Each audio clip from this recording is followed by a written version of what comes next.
কথা হলো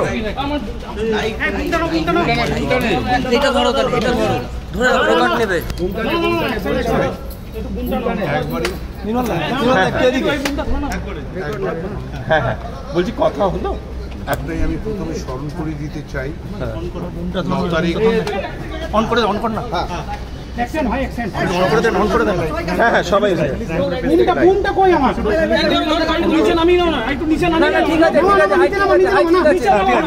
নিচে নামাও না ফোন দিয়েছি আস্তে দীর্ঘক্ষণ আমি একটা কথা বলে দিই। আচ্ছা 9 তারিখ সন্ধ্যা রাত্রিতে আমি লোকাল বিধায়ক হিসেবে আমাদের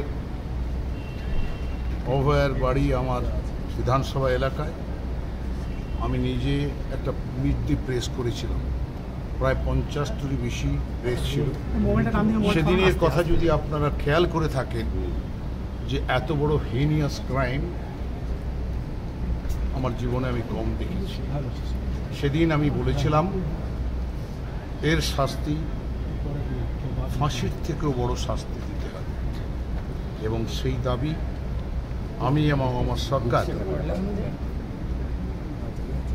এই দাবিতেই আমরা অটল আছি। অনেক প্রেস হয়তো ভুল করতে পারে, কিন্তু রাজ্যের এখন বিচার ব্যবস্থাটা সিবিআইয়ের হাতে। সেই সিবিআইতে আজকে আমি এসেছিলাম ওদের সঙ্গে অ্যাপয়েন্টমেন্ট করে, ওরাও আমাকে আসার জন্য অ্যাপয়েন্টমেন্ট করেছে। ওদের অনেক কথা ছিল যেটা আমি এখানে বলতে পারি না, আমারও অনেক কথা ছিল যেটা আমি এখানে বলতে চাই না। আইনের পথ ধরে চলবে, কিন্তু আমি বলতে পারি ওই এলাকার বিধায়ক হিসেবে 50 বছরেরও বেশি সময় ধরে মানুষের সঙ্গে আছি। আমি যে বিচারের আইন আমরা নতুন করে তৈরি করেছি পশ্চিমবাংলায়, সেই আইন বলবৎ হবেই, এবং যারা এখানে আমার ওই ডাক্তারকে অত্যাচার করেছে, খুন করেছে, সম্মান নষ্ট করেছে, ব্রুটাল মার্ডার করেছে, তারা শাস্তি পাবে। এবং আমি চাই যে সকলে মিলে শাস্তিটা একটা দিক, আর নিজেদের প্রতিপত্তি আরেকটা দিক। এখানে আজকের দিনে শাস্তির কথাটা আমাদের পশ্চিমবাংলায় প্রায় মুখ্য নয় গৌণ হয়ে গিয়েছে, কিন্তু আমাদের সরকার, আমাদের দল এর চরমতম শাস্তি দিয়েই আমরা বিশ্রাম করি। নির্মল দা, 9 তারিখ সকালবেলা আপনি হাসপাতালে যখন গিয়েছিলেন? সকালবেলা যাইনি, তুমি তো ভুল করছো। বড় কাগজের মালিক আমি 3:30 গেছি। 3:30 তোমার সঙ্গে দেখা হয়ে গেল। ঠিক আছে, সেদিন মানে কি কারণে গেছিলেন? মানে খবর পেয়ে গেছিলেন, না কারোর নির্দেশে গেছিলেন, নাকি ফোন করে ডেকেছিলেন? তোমাদের এই হচ্ছে, আমি তোমাদের কাগজ নমস্কার। না মানে বলছি আমার এলাকার মেয়ে, আমার এলাকার ডাক্তার, আমার এলাকা সব, আমি নিজের নৈতিক দায়িত্ব পালন করতে গিয়েছি, কারণ আমার 2-3টে মিটিং ছিল, সঙ্গে সঙ্গে আমি এসেছি।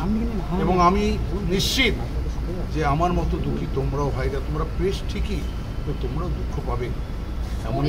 এমন একটি ব্রিলিয়ান্ট মেয়ে, যার সেদিন সন্দীপ ঘোষের সঙ্গে আপনার কোনো মিটিং হয়েছিল?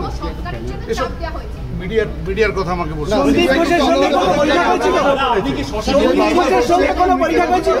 তোমাকে তো বলে দিলাম কোথায় গেছি, জবাব নয়। আমি বললাম আমাদের এটা তোমার সাবজেক্ট তো নয়।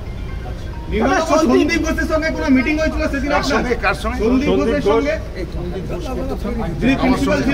আমার সঙ্গে সেদিনকে দেখা হয়েছে।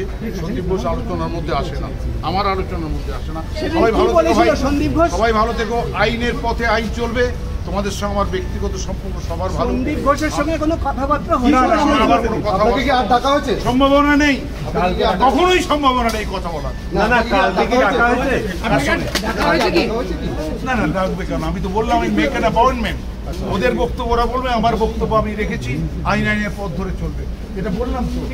যদি আবার ডাকে আবার আমি বলবো। এবং আই ওয়ান্ট জাস্টিস, ওটা মুখে নয়। আমার পদোন্নতি চাই, জাস্টিস চাই নয়। আমি কার্যত I am here still my life to give punishment to this criminals.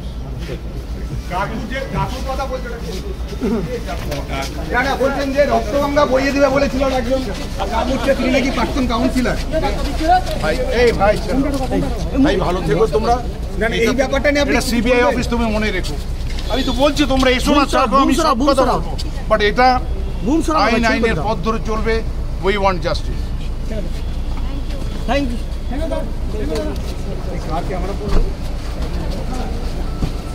Mintu দা ছবিটা দাও, মিন্টু দা ছবিটা পাঠাও।